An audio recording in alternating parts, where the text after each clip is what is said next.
Hey PC gamers, and welcome back to the PC Gamer Chat Log. I'm Lauren Morton and I'm here with Molly Taylor. Hi everyone. And this week we're going to be talking about very long games because we're all playing a very long game right now, right? Still, Maybe.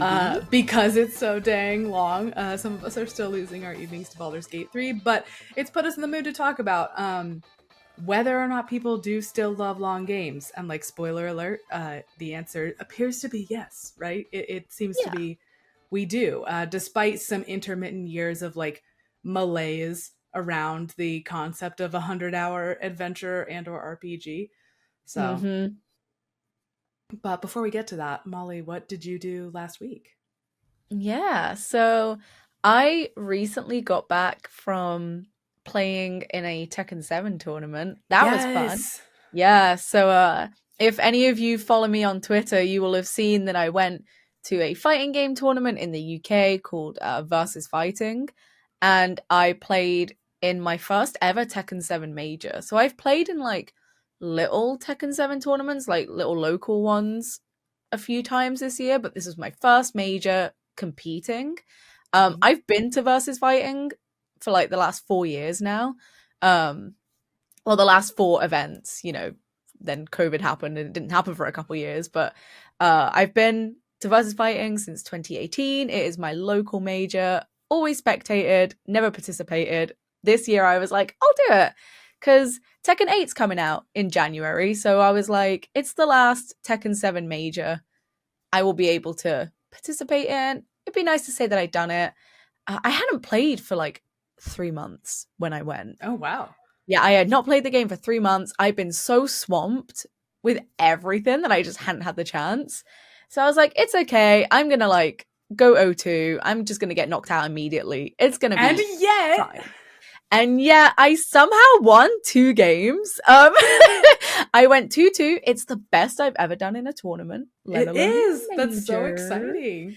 So it was really fun, actually. I had such a good time. It's just always so wonderful to be able to be around friends that I don't get to see very often as well. It was just such a fun time, and everyone was so like supportive, and I came away just feeling so proud of like myself and the community and my friends. It was really fun. I had such a good time. It's a really wonderful thing being able to participate, even someone who's as scrubby as I am. It was a blast, and I can't wait for Tekken 8 to come out next year and compete in my first Tekken 8 major and see how all that goes. Yeah, it was really, really fun. I'm back in my training arc now. I'm trying to get better. I was gonna say, can't wait for the year of Molly's Tekken 8, just like constant Tekken 8 practice. Every week you're gonna tell me you're practicing for the majors. I'm really excited. I am I'm looking forward to it. So yeah, that was my kind of week. Mostly Tekken, a couple of other games thrown in there as well, but Tekken has been the focus. Are you still Baldur's Gate 3ing? I'm in a little bit of a holding pattern with like known things at the moment for sure. I did spend a little bit of time getting out into the fresh air this past week. I went to an arcade briefly, but didn't play like a whole lot. I played like a little bit of Frogger and like some pinball, and like I'm not very good at pinball at all. But it was fun to go do some gaming, not of the PC battle station variety. Yes. And then I've definitely been playing Balder's Gate and also hopping back in a little bit to Palia because they've got their first like seasonal event going on right now. Yeah. So yeah, just a mix of those two things. I'm just sort of like slowly plodding along with Baldur's Gate 3 at this point. Like the initial rush has passed, so now like a little bit of the pressure is off and I'm getting to take it at like the pace I want to, which is the open every single barrel and save scum 5 times and maybe dabble in a second character. I did go back in and because I've been playing D&D, attempt to make, of course, my campaign character, my Yes. white dragonborn barbarian boy, and I did quite enjoy what I made, but he's just like stuck in the prologue area right now. I haven't actually gone and like worked on that playthrough, but he's waiting for me to come back and be ready for that. So just a mix of big RPG and life crafting sim stuff, like very, very on brand for Lauren at this particular moment. And touching grass as well. Don't forget that part.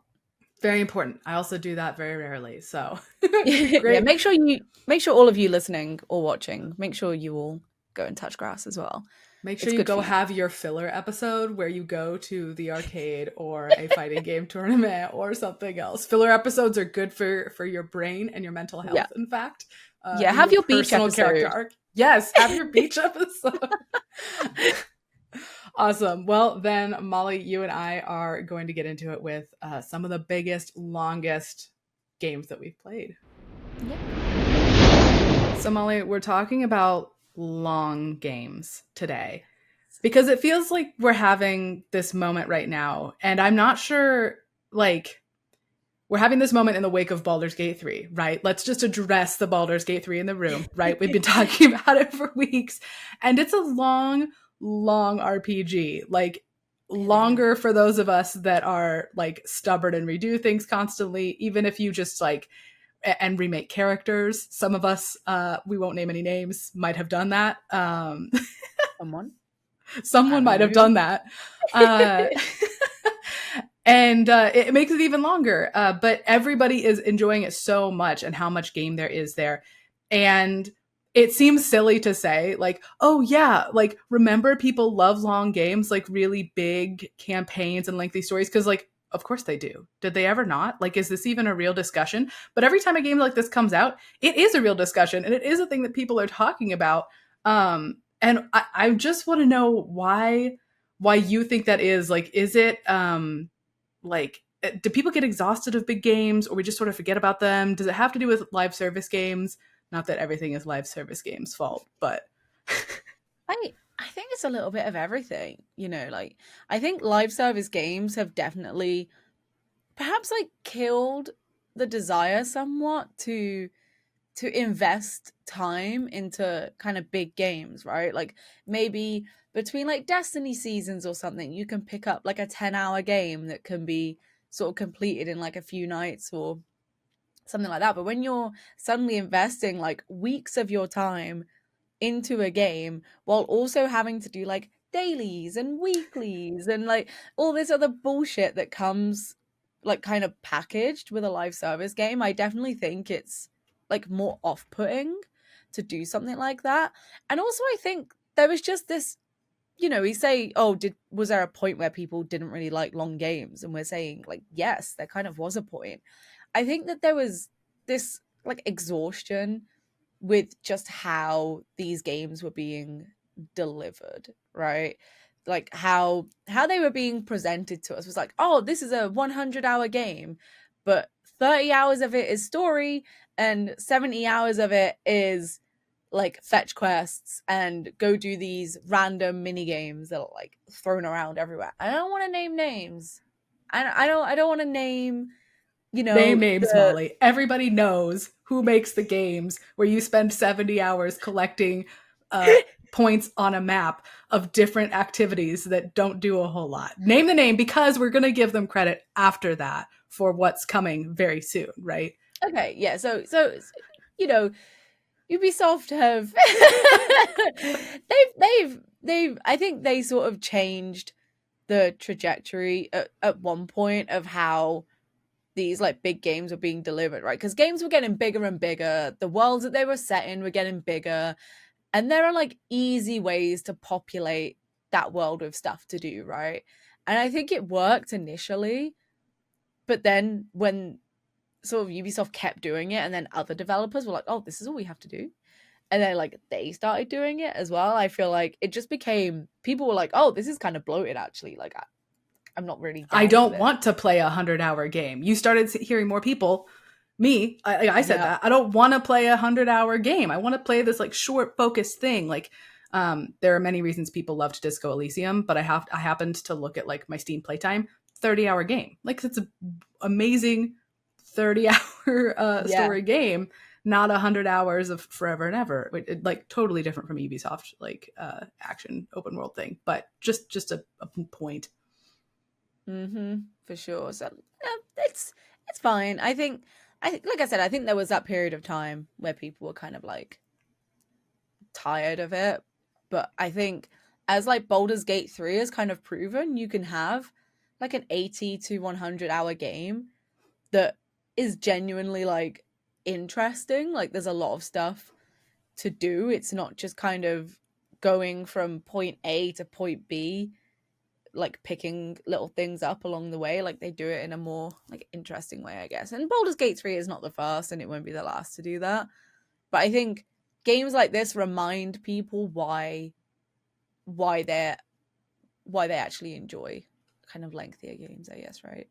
Yeah, that's the feeling I'm having in this moment, as having been a person who has said, I don't have time for a big 100-hour RPG. I don't want that.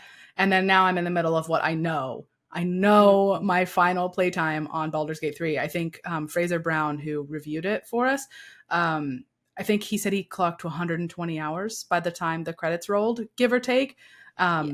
That's probably where I'm going to fall to. And I am not going to feel sad about it. Like I'm going to be so happy that I spent 120 hours on it. So like you're like you say, this is a game that has reminded us of like a feeling about these kinds of games or the way that they can be. And obviously acknowledging that creating a game that size and that length, which is as much detail and quests and voice acting, like all, obviously it's a huge game. You don't get one of those every year. Like you can't, nobody can make one of those every year. It's simply not going to happen. We get one every once in a while.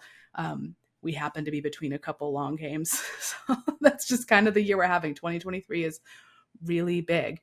But as now, I actually want to start with this, the question that I wanted to ask you about play times, because as we get to talking about how long you've spent on a game, an easy way to look at it is to just go in your Steam library and look at how long you spent on a game. And this is a thing that our US editor-in-chief, Evan, cares about a lot, is his playtime being accurate. He doesn't want to leave a game running. He's kind of annoyed. He has told us before if like his playtime like seems inaccurate to what he's actually done, because he has an attachment or like feelings about that number. And I'm horrible. I will leave a title screen running and I will lay down and take a nap. I will leave a title screen running, or I will leave a pause menu up. I will go cook dinner. I'm horrible. I think I still generally know how long I've played each of these games for, but like there are definitely games with like an extra 5 hours of me doing chores like baked into them. How do you feel about your playtime? I'm with Evan on this one. I care. Like that surprises me, actually, really? From you. Yes. Do you think I would just be like, oh, I'm just gonna leave it on. I'm just gonna go do whatever the hell I want? No. I thought maybe I wasn't the only monster in the room. That's all. I care like a weird amount, especially when it's perhaps a game where you kind of have to put a lot of time in it to be skilled at it, for example. Like I regularly use like Tekken 7. I have like 80 hours in Tekken 7 and I'm like regularly using that playtime as an excuse for how bad I am. But excuse you, you just like came back from a tournament. You're not bad at Tekken. I did just come back from a tournament, but I'm not that great. But it's like I feel like if I was just leaving it open and idling and it was like, oh, you've got like 130 hours in Tekken, there'd be like that expectation there for me, right?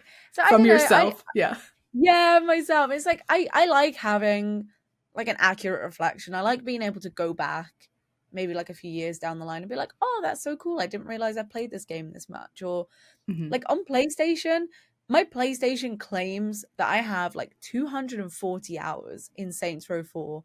I do not have 240 hours in that bloody game. Like it is a 40-hour game. I do not like there's an achievement. I forget what the trophy is in Saints Row 4, but it's for playing for a certain amount of time. It is not a significant amount of time. It is something like 40 hours. And I had to like leave that game running to get that trophy because I 100%ed it before I hit like the play for this long trophy. So I don't know why that game is saying I have 240 hours in it, because you just like left the software suspended at one point, and then like your PlayStation never went to sleep, and then that must have been what happened. Like it must have just like, you know, it was sleeping, but it was like one eye open kind of thing, you know. So Saints Row's always watching. Yeah, and now I feel like I have to justify it. I'm like, whoa. I'm like, I don't actually have that many hours in this game. Yeah, I actually care quite a lot, I guess. I like to see it as like a reflection of you know who I am as a gamer, as kind of cringe as that sounds. No, we all have metrics and little things that matter to us. What is like one of the longest, or like the couple longest, like big giant games you've actually finished and hopefully liked? But yeah, so I was thinking about this because I was trying to think back to like the PS2 era as well, right? Because I played a lot of long games, especially on the PlayStation 2, because I was a console baby. I grew up on PlayStation and Xbox before I kind of became more of a PC gamer. So I was trying to think, because I played a lot of JRPGs as a kid, like a lot of JRPGs as a kid. But I didn't think know that probably about you. Nothing. Yeah, you never knew that? Never knew that? Didn't have a single clue, right? The new information. But yeah, I think it's probably like Persona 5 is probably the game that took me the longest to like 100%. Right? I have like 235 hours, something like that. It's like, yeah, it's like around like 240 hours I have in Persona 5, like base Persona 5 as well, so not even all the extra stuff that comes with Royal. And Final Fantasy 12, I have quite a lot of hours in that as well. That took me about 135 hours according to my PlayStation. Took me 135 hours, which we know is a liar. Yeah. Even though it's lied about other stuff. But that's on my PC, it's basically like MMO stuff. Like that is right. Which is a whole different category. It doesn't count. Yeah. Those are not long games. Those are forever games, and those are different numbers. Yeah. Those are thousands of hours, and that's just like another category. Yes. Yeah, it's interesting to hear you say that, like 200 or something hours in Persona 5, because as I was looking at my numbers, and of course, like you said, I had to jump over some things that are forever games, like my hours reported on like the Elder Scrolls Online on Steam, or a couple other things. Like my Stardew Valley hours are very high, and I would consider that different too, because Stardew Valley like bridges multiple playthroughs, and it is sort of a forever game. Like The Sims as well. Yeah, exactly. And I think appropriately, I think my top hours of an actual like single player campaign are in Divinity Original Sin 2, are also Larian. I have 150 hours in that. And then like closely behind that is Yakuza Like a Dragon, that I rolled credits on that game at 120 hours, similar to the way that Fraser has done with Balder's Gate 3. And then The Witcher 3 has 120 hours on it as well. And I think some of that's maybe going back for activities, some of it's like expansions for sure. But it's definitely a long game. And as I was looking at those numbers and you're talking about Persona 5, I don't think I've cleared 200 hours on a like run of a single player, like big, long game ever. That was over like, I think that was over 2 or 3 playthroughs. So to be fair, that was right. That was like me wanting to see like everything kind of thing, right? Do absolutely. So we're talking like an 80 to 100 hour game, not really a 200 hour game. Yeah. If I remember, I think I rolled credits around the 80 to 90 hour mark the first time round. It might have been about 110 actually. It was like somewhere in like the 80 to 110 hour mark, because I spent a lot of time just sort of like running around, taking in the music, because the music rules in that game. So yeah, about that, I would say. I think mostly I tend to average around like 50 to 80 hours, I would say, is my average like playtime with a game. Because I used to do that like internally. I used to do the sort of like £1 for 1 hour, or like $1 Oh for one yeah. hour. Yeah, it's like, oh, if a game's like $40, I want to get like 40 hours out of it, right? I used to kind of have that mentality. I don't have that mentality anymore. I think especially Hence the as rise of the forever live service game, right? yeah, exactly. And as you know, we've had like really cool like 8 hour, 10 hour experiences that are like $25, or like 60-hour games that suck and you play them for like 2 hours and you're like, why did I even bother doing this? But I like in my head I used to kind of do like a pound to an hour metric, and I think that's why my average playtime is quite like is around 50 to 80 hours on most games, Mm-hmm. because those were the kind of games that I was buying. I guess I wanted like the most bang for my buck. I don't know. Yeah. What would you say? What would you say your average is on On games? games, an average? I don't know. Yeah, it probably is around that like 50-hour mark because I'm looking at my Steam library right now and I'm seeing, yeah, these big like 120-hour single player games, but then there's like other like these play forever type like Phasmophobia I have 90 hours in, and I'm Yeah. surprised it's only 90 frankly. But and like Valheim I have 90 hours in. And whatever else. But then I know there's stuff on like the low side. Like I said, Disco Elysium is like a 30 to 40-hour game. Um, a couple of like the how much time did I spend on the original Witcher? Where is it in this list? I would actually like to know how much of my life I have given to The Witcher because that's kind of 50 hours. I'm shocked. I Oh. only have 50 hours in that game. It felt like it took forever. I have a love-hate relationship with the original Witcher. Um, what about a game that you actually wanted to be longer? That you're like, I actually didn't get enough of this. There could have been a lot more, and I would have been very happy. And again, not the forever games because they already come with more. Yeah, not the forever games. See, this is a tough one for me because I feel like a lot of games I play, I either come away thinking like that was the perfect length, or I come away thinking that went on for a bit too long, kind of Mm-hmm. thing, right? Um, but I do remember as a kid really, really wanting Mirror's Edge to be longer. Like I just wanted Yeah. more of that game. I was so like enthralled by what that game had to offer, and I was just so desperate for more levels. But in hindsight, I feel like it was a pretty good length, especially when like I remember finishing Mirror's Edge and being like, okay, now I want this, but open world. And they went, Oh, okay, here's Catalyst. And then Catalyst was like, not great. So maybe I'm wrong. Maybe I shouldn't have. maybe you don't know what you want. Yeah, maybe I shouldn't have these opinions, right? But I don't know. I don't know if there's any like game in particular that really screams to me like this absolutely should have been Mm-hmm. longer. I don't know. I feel like I come away from most games feeling pretty satisfied or feeling like it dragged on. Yeah, but never that it's too short. Yeah.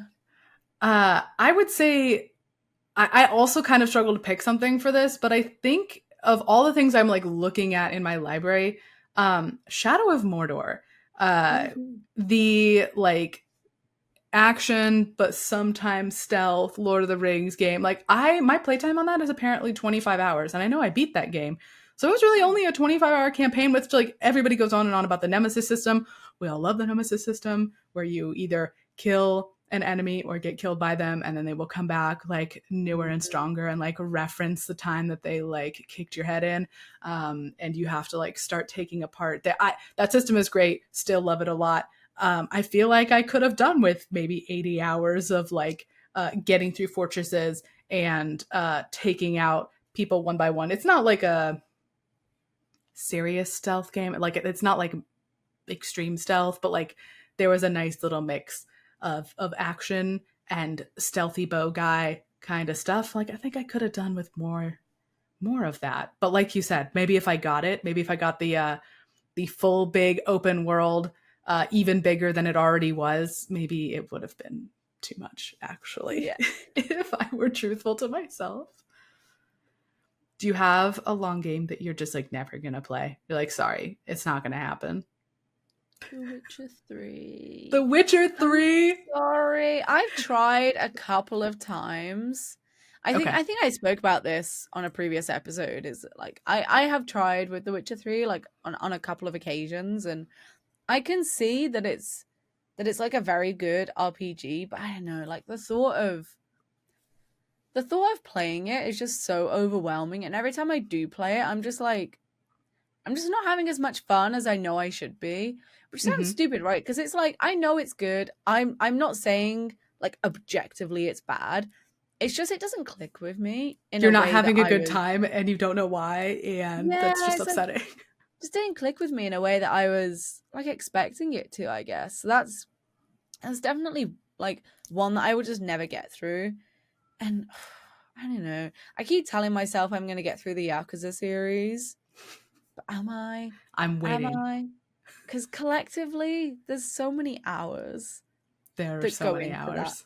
Yeah, it's a lot of hours. Not all of them are that long, I will tell you. Mhm. Yakuza 7, I put 120 hours in, and Yakuza 0, I think I have like 70 hours in.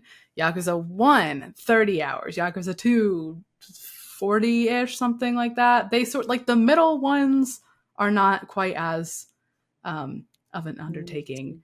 Yeah, but you do definitely get the you can get burnt out on them if you accidentally try to play them all the way straight through. I would only advise doing that if the year is 2020. If it is April 2020 and you are playing Yakuza 0 for the first time, maybe you'll make it all the way through them. That might be the right time. Otherwise, there are so many other things to play and things to do. But yeah, I'll be waiting for you to get to them eventually, Molly. Eventually, I promise. Something I may never get around to playing is Morrowind, and I feel bad about that because I've of course played Skyrim, I've of course played Oblivion, and I haven't gone all the way back to Morrowind, and everything I hear about Morrowind makes me want to play it so much. Like I know it's the weirder setting. It's like strange fantasy. It's cool. It's got what? Spears in it and halberds, and you don't get those in later Elder Scrolls games, something like that. I definitely want to go there at some point. And then as I was thinking this thought to myself, I was like, is Morrowind actually long? Is it actually a long game? Maybe it's not. So I went and I looked it up on howlongtobeat.com to see what different people report. And I think some people said that like just doing the main storyline was what, like 40 hours or something like that. Yeah, like 40 or 44. But then doing the main story plus like extras, which people's definitions of that totally vary, but that was like 100 hours. And I was like, oh, that is quite the disparity. And I know which of those people I am. I know which I know I'm the 100-hour person. So yes, confirmed, Morrowind is a long game if I were to play it. And I'm like, oh, am I ever going to do it? Am I ever going to break it in? I own the game. It may even be installed. I'm not 100% sure if I have it installed, but I definitely own it. So yeah, that is sitting on my shoulders with shame. it's a long game, and like when you were saying, we were talking about this before the episode, and you had mentioned how long to beat, and there's a function on how long to beat where you can like input your Steam profile, right, and it'll give you like a list of how long your Steam library takes to beat. This is just a like an off note. But I just thought everyone should know. Apparently, Euro Truck Simulator 2 is a 125-hour game, which like boggles my mind. Like truly like messes. Baldur's Gate 3 is listed as an 81-hour game. So this is what people are saying is the main completion time of Euro Truck Simulator is 125 hours. So. They just give you like one number when you like input your Steam profile. Baldur's Gate was coming up as 81 hours, and then Euro Truck Sim was coming up at 125. So I don't know what's going on there. I don't know where that like disparity is coming from. That is not what I expected. I'm gonna be real with you. I don't know how long or the composition of a truck sim playthrough if it's like if it's a campaign or what. But I think probably doing like a 7-point turn in a big rig takes like at least 1 hour. And Yeah, how many times that's are you half going to the have time. to I'm sure there are people who are much better at truck simulators and don't ever do that in their lives, but I know I would if I were playing it. What about a long game that you did try other than The Witcher and never finished? Are there any that are eating at you? Oh, there's definitely a couple. See, because I would have said Shadow of Mordor was long, but it's 25 hours, and I didn't finish that one. Yeah, I don't think I like got all the achievements, but I definitely like finished that game and was satisfied with it at apparently 25 hours. I've tried like a couple of Ubisoft games as well. I have given a handful a go. You know, I tried one of the Tom Clancy ones. I forget which one it was. It's like Wilderness or something. I forget the name of it. What Wildlands? Is that it? It was a Tom Maybe. Clancy game. That's all I remember, and I did not get very far into that at all because it was kind of the same issue, right? Generally, I tend to like if I start a long game, generally I'll finish it. But I don't know why. I don't know why that's always the case. It's always the short games that I tend to drop quite early on, but I'll see long games through for the most part. Or I'll drop it halfway through and then I'll eventually go back and finish it, which I think is something I said as well in like a previous episode when we talked about this kind of stuff.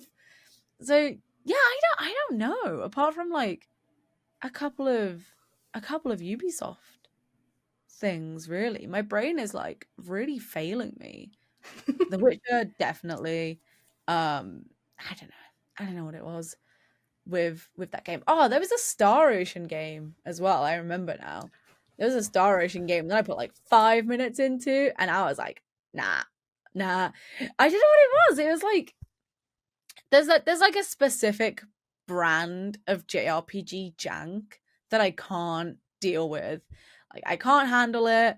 So that was one of them where it was a little janky. I forget which one it was. It was on the PlayStation 4. Oh, it's probably the same Star Ocean game that I never finished. It Oh came on really? at least four discs for my Xbox, I assume 360, based on what I'm pretty sure this would have come out. I don't remember which Star Ocean game it was either, but I know it had 4 discs. I absolutely never finished that. It's that distinct breed of JRPG jank that I just can't like see it through, you know?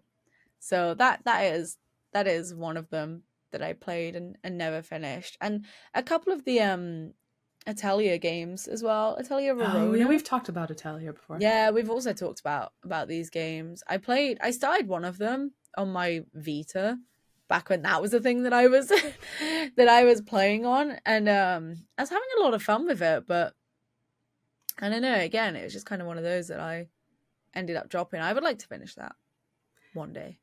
Speaking of really big, really long games on multiple discs, how many discs of a game have you actually finished? I don't know. I'm trying to think of how many multi-disc games I ever owned back when everybody had this. Sounds, how long ago was this? This is going to sound so freaking dated. I I'm don't know so if it was that long sorry. ago. Like 10, 15 years ago, maybe? Yeah, Molly, 10 to 15 years ago. It's not that long ago, okay? It's not that long ago. There are people who have never owned a multi-disc game before because that doesn't exist anymore. Oh my god. Okay, but how many have you actually played? Because there were 4 discs of Star Ocean of that game, but I might have installed the second disc, maybe. Well, Final Fantasy 13 had 3 discs, if I remember correctly. Yeah, that game had 3 discs, and I finished it. Final Fantasy 8 on the PlayStation 1 had like a couple discs. I forget how many. What else? Oh, there was so many games that had like 2 or 3 discs. Yeah. I swear, was it Lost Odyssey on the Xbox 360? That was a 4-disc game, but I never played that. That was one of the ones that I always wanted to play. Yeah, that was a 4-discer. That one was. Oh God, I'm trying to remember now. It was such a big thing, wasn't it? Because I Mm-hmm. remember like it was like if you were playing on Xbox 360, there was like a bunch of discs, but if you're on PlayStation 3, you were all good because they believed in the right tech. Mm-hmm. They believed in Blu-ray. I forget what Xbox went for, like HDVD or something like that. I forget what it was called now. It did not last very long. But yeah, I played a few multi-discers.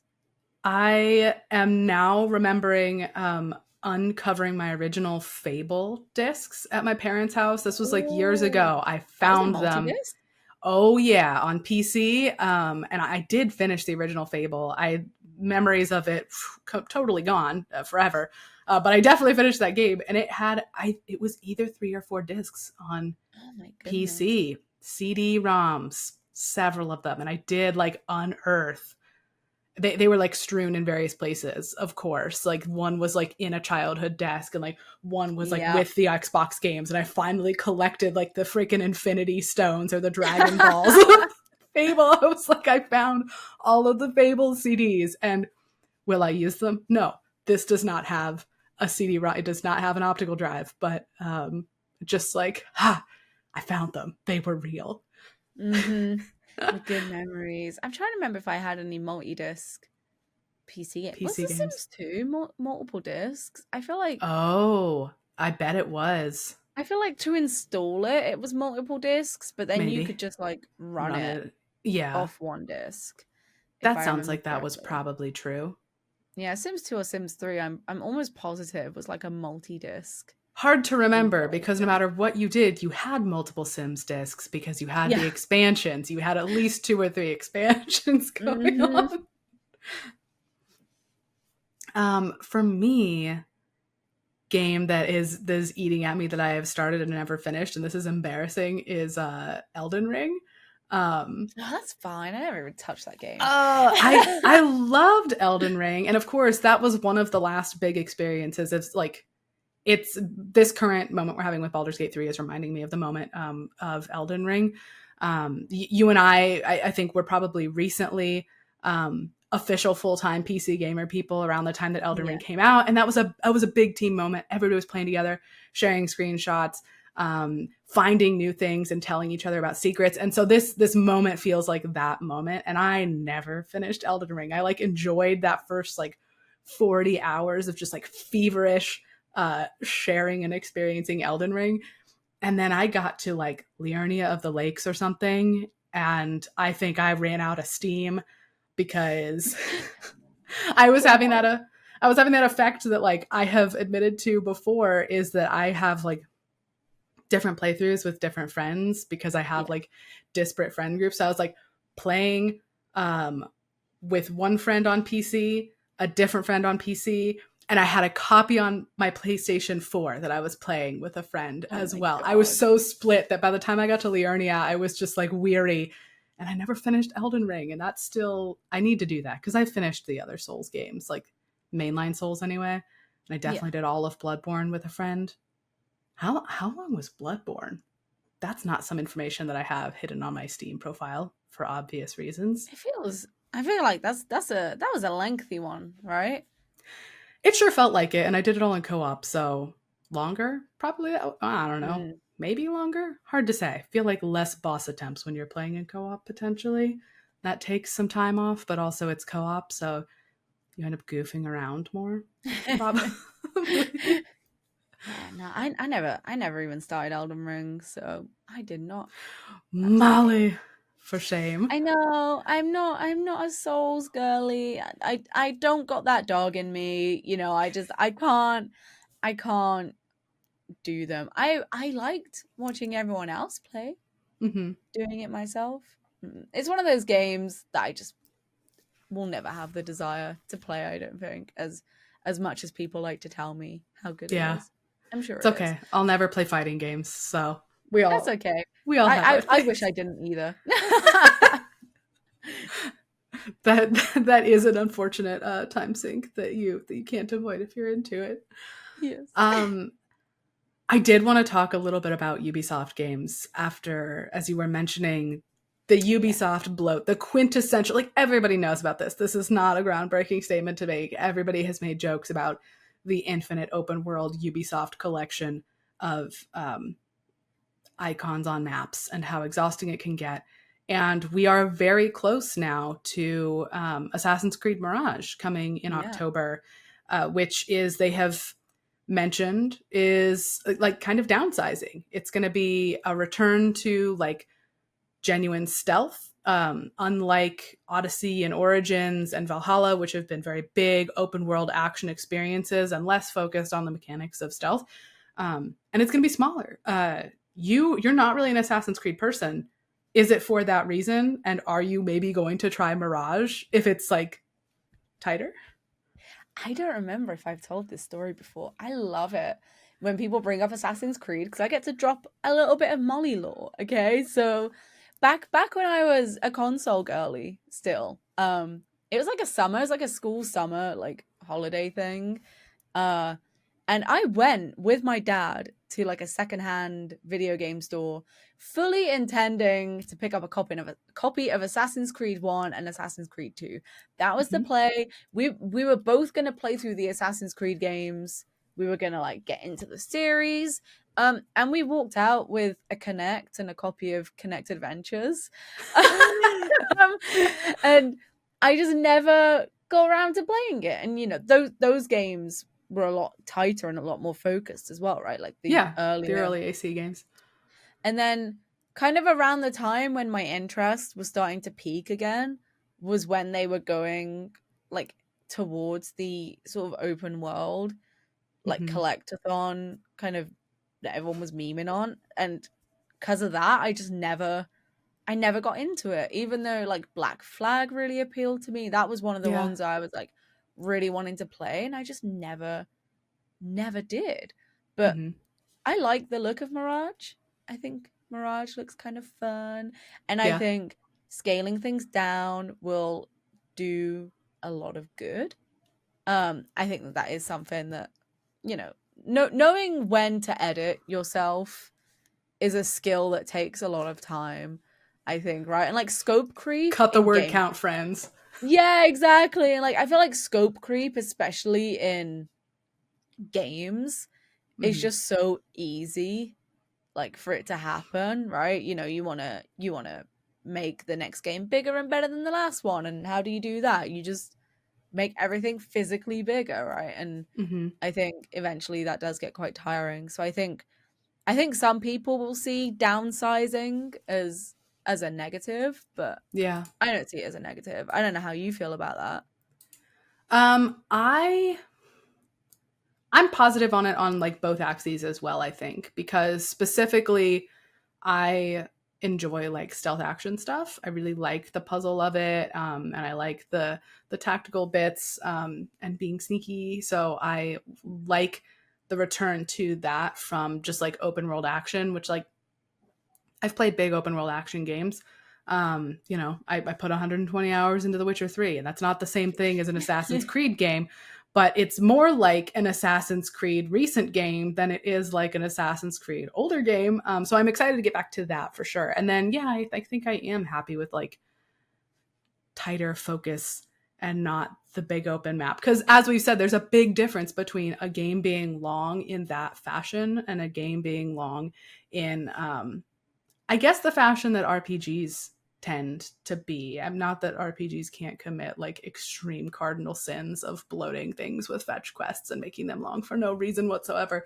But I do think we see that like artificial length a lot more in action games, big open world action stuff. I mean, we are people are going to be getting into Starfield, and I don't want to get into talking too much about Starfield because we're going to be doing that. But today is the day that people are going to be, some people are going to be jumping into Starfield for the first time, and a lot more people following after shortly. And we're going to see how that pans out. Is it today? I thought it was tomorrow. Is it the 1st of September?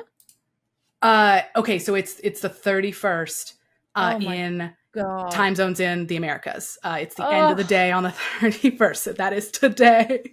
Christ. If you're listening to this podcast on the day that it is published, that is today. And depending on where you are in the world, it might be September 1st. But yeah, anyway, that's Starfield. I wanted to give Assassin's Creed some credit though, because that is yet upcoming. That is going to be pretty soon. Yes. And I'm feeling pretty positive about that. Do we have other like big, like, that's an example of a game that has in the past been big, but is now maybe downsizing? Are there any like big things that you think you're looking forward to? That's not like a feature that we normally think about. Like, oh, are there any long games you're excited to play coming up? Nobody has ever said that, so it's not something you've thought about. But any games to simply lose my life to? Yeah. Oh, that's a good question, because I think I have stated before on this podcast that I am not particularly looking forward to Starfield, which, you know, is fine. And there's a lot of people that are excited for something to sink a lot of their time into. I think, you know, that's something that is all well and good. I'm not necessarily looking forward to that one. In terms of, oh my god, I've just forgotten like every single video game that's due to come out over the next however many months. I am looking forward to Persona 3 Reloaded, because it's the one Persona game out of, like, you know, the main trilogy, I guess. It's the one Persona game that I haven't finished. So I am looking forward to playing like the reloaded version of that, and I'm guessing that will be kind of lengthy because, you know, they're kind of upgrading it to look more like Persona 5. That's what I'm definitely looking forward to in terms of long games. I guess I've just forgotten every game that's coming out all of a sudden. Yeah, That's we'll say okay. Persona 3 Reloaded. I was using you as a distraction while I tried to sign into my PSN account to see how many hours. Unfortunately, I just failed to log into it 3 different times, so that's a problem I'll solve later. But I had wondered how much time I had spent on Bloodborne, but actually then I was reminded of Horizon Zero Dawn, which I also played fully through on my PlayStation 4 before it came to PC. I was like, how much time did I spend on that? Because that felt like a long game. And it was a big open world, get stuff off the map. And I did platinum that game, like sort of unintentionally. I got like 90% of the way there on accident. And I was like, well, I guess I'll just platinum this game. And I don't think it actually was that long. I think I spent like 50 hours by the time it was done, getting every achievement in that game. So I guess that's a like distinctly not long game. But I was gonna say, what we haven't really said this at all. Like, what is your threshold for a long game? Like, what is the point where it stops becoming a game and it becomes a long game? What's your threshold for that? You're gonna make me define the thing I've been talking about for 40 minutes and just like assuming we were all on the same page. How dare you? I think for me, there's like this weird middle zone of like 40 to 80 hours, and I don't know what to call those games. I don't feel like many things fall in that like 40 to 80 hour range. Like either you've got a small-ish camp, or not small, that's not even fair, but you've got a normal campaign that's 40 hours or fewer, or you are an 80 plus hour game. So I feel like 80, that's my number, is like what I've spent on long games that I would call long. That's my number. What about you? I think I would have to agree with you. I think when I think of like a standard length game, right? I think 30 to 40 hours. Around that, like, is a game that I can play over the course of like a week or two, right? If I'm playing it like every night or something. Yeah, I think I agree. There's like a weird dead zone between like 40 and 80 hours, right? Where some games are that long, but I can't think of many that are. So yeah, I would say maybe like 70 to 80 hours as well is where I would start to kind of constitute that as a long game. I don't know how many games are like 50 or 60 hours, because even then that feels quite long. Yeah. Like you said, I feel like that's a weird it's like number. One way or the other.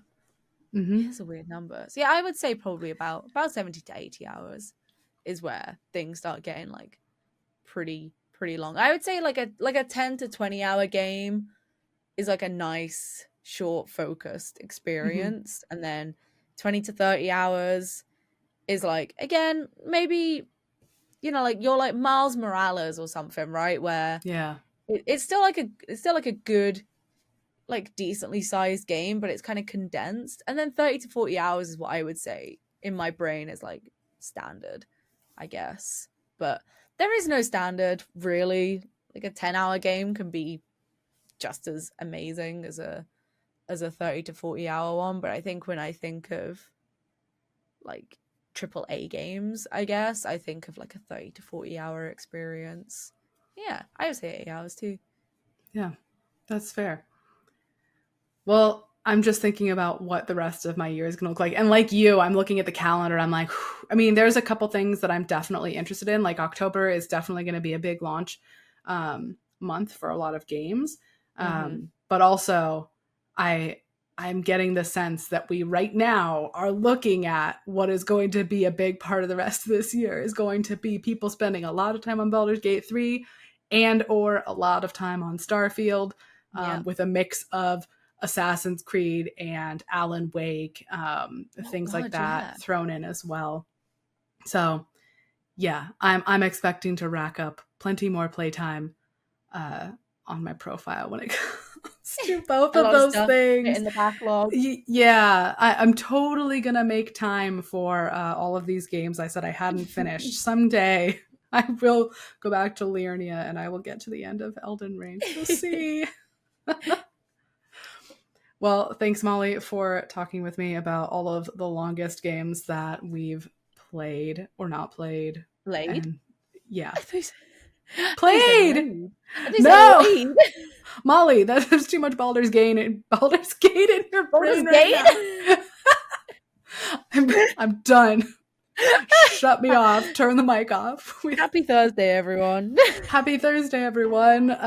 Thank you for hanging out with us on the Chatlog podcast. You can find the rest of our stuff on pcgamer.com. See ya, Molly. Bye.